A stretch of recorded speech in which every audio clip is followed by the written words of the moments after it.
Bon, faut qu'on parle de ça. C'est pas hyper rigoureux et puis il y a beaucoup de choses qui se disent. Alors on va voir quelques trucs. Déjà, faut qu'on parle de la fonction zeta. Alors du coup, la fonction zeta, on va la noter zeta de x qui est égal à 1 plus 1 sur 2 puissance x plus 1 sur 3 puissance x plus comme ça à l'infini. Or, il se trouve que zeta de moins 1, c'est égal à moins 1 douzième. Et pourquoi on dit que la somme des entiers est égale à moins 1 douzième?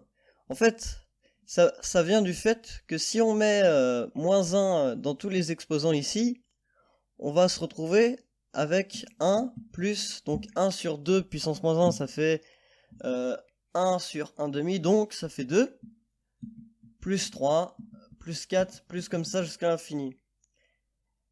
Et du coup, il se dit que ces deux choses seraient égales. Mais il y a un problème là-dedans, c'est que zeta de x, eh ben, cette fonction, elle diverge pour toute, pour tout, pour toute valeur réelle de x inférieure à 1. Donc zeta de 1 demi, zeta de 0 n'est pas défini par cette définition-là. Donc là, vous voyez que la fonction zeta, si je prends une valeur réelle inférieure à 1, eh ben, on voit que là, elle diverge. Et ça serait pareil pour les négatifs. En fait, elle diverge pour toute valeur qui serait inférieure à 1. Mais du coup, la fonction zeta, elle est définie comment? Eh ben, déjà, on va prendre un S dans l'ensemble des nombres complexes. Et donc, pour toute valeur réelle supérieure à 1, on va avoir cette définition-là. Donc, la somme de 1 à l'infini de 1 sur n puissance s, pour toute valeur réelle de s supérieure à 1.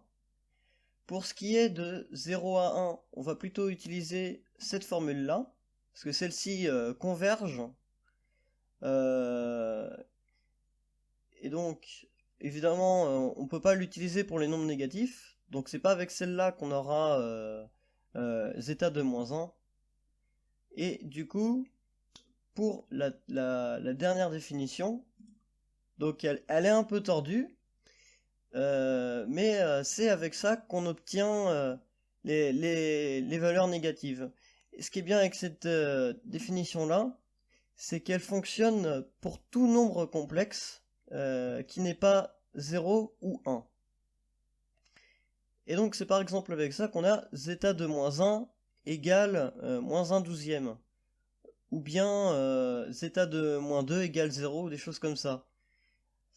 Mais ça ne veut pas pour autant dire que moins 1 douzième, ça serait égal à 1 plus 2 plus 3 plus 4. Parce que là, ce qu'on voit, c'est que si on utilise ça, c'est pour des valeurs en dessous de 1.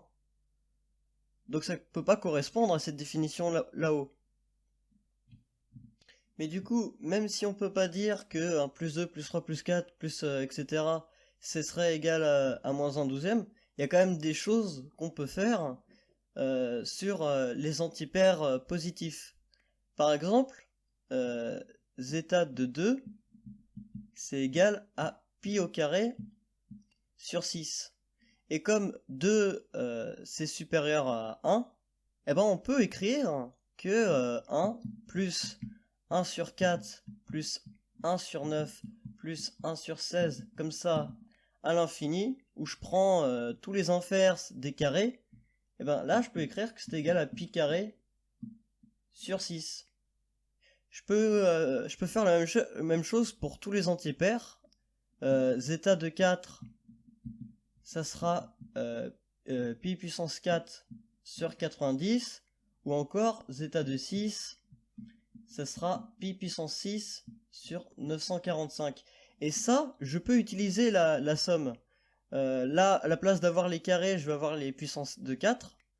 Et ici, j'aurai les puissances de 6. Et en fait, il est possible de trouver des trucs comme ça, avec pi puissance la valeur paire, pour toutes les puissances, pour toutes les valeurs paires.